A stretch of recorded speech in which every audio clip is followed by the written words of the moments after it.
मार्गिनिश्चिता अर्जुनलाई भगवान श्री कृष्णचन्द्रले कुरुक्षेत्रको मैदानमा उपदेश गर्नु भएको छ। गीताको पाठ हामीले गर्नुपर्दछ। सुगीता सुष्ठु प्रकारले गीता राम्रो प्रकारले गान गर्नुपर्छ। भगवानद्वारा गाइएको सङ्ग बाई गड अथवा सङ्ग बाई लर्ड कृष्ण, भगवान कृष्णद्वारा गाइएको हुनाले यसलाई भगवत गीता भनिएको छ। भगवान भनेको षडैश्वरीय सम्पन्न श्रीमन्नारायण नै हुनुहुन्छ। उहाँले कृष्ण अवतार, राम अवतार आदि अवतार लिनुहुन्छ। भगवानद्वारा गाइएको हुनाले यो ब्रह्म विद्या भएको हुनाले स्त्रीलिङ्गको प्रयोग गरिएको छ। गई गई शब्दै धातु रहेको छ। गई शब्दै भन्ने धातुबाट निष्ठामा क प्रत्यय भएर टाक गरेर यसरी गीता भन्ने शब्द बनाइएको छ। स्त्रीलिङ्गको प्रयोग किन गरियो त? गीतम अथवा गीतः भनेको भए हुन्थ्यो नि त भन्दा यो ब्रह्म विद्या हो, यो उपनिषद हो। इति भगवद् गीतासु उपनिषत्सु ब्रह्म विद्यायां योग शास्त्रे भनेर पुस्तिका आउने गर्दछ। त्यसकारणले यो ब्रह्म विद्या हो। परब्रह्मको चिन्तन यसबाट हुन्छ। उपनिषदका मन्त्रहरू यहाँ रहेका छन्। यो उपनिषद नै हो।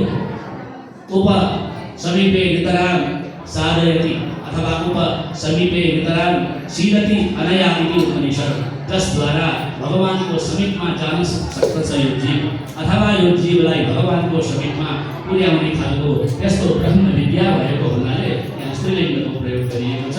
भगवद् गीता भनेर यसरी भनिएको छ। भगवानले मुखबाट निस्किएको छ। सर्वोपनिषदो गावो दोहा पूर्वानन्दन आर्थो वत्सः सुधीर्भोक्ता विधम गीता अमृतम। सबै उपनिषदहरू गाइयो र दोहन गर्नेवाला को त भन्दा भगवान श्री कृष्णचन्द्र हुनुहुन्छ। गाईको दुध दुहुनुपर्छ, दुहेपछि मात्रै दुध निस्कन्छ। अनि बाछो पनि चाहियो, बाछो भएन भने दुध पक्रिँदैन। बाछोको त भन्दाखेरि अर्जुनलाई लक्ष्य गरेर यसरी उपदेश गर्नुभएको छ। र यसको भोक्ता भनेका तपाईँ हामीहरू बुद्धिमान व्यक्तिहरूले त्यसका भोक्ता हुन्। गीतामृत गीता रूपी अमृतको यसरी भगवानले गर्नुभयो। हामी सबै एकम शास्त्र देवकी पुत्र गीतम, देवकीका पुत्र भगवान श्री कृष्णचन्द्रले गाएको यो गीता नै एउटा शास्त्र हो। कसैले सबै कुरा छोडेर एउटा मात्रै शास्त्र पढ्छु भन्यो भने गीता पढ भनेर भन्नुहुन्छ।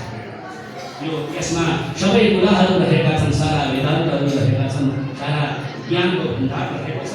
वैदिक वाङ्मयको अमूल्य विधि हो भगवद् गीता। उपनिषदको सार हो। कुरुक्षेत्रको मैदानमा भगवान कृष्णचन्द्रले यसरी गर्नुभयो भन्नुभएको छ। कई शब्दहरू पनि हाम्रो लागि बडा उपयोगी छ। प्रवचन गर्ने व्यक्तिहरूको लागि पनि बडा उपयोगी रहेका छन्।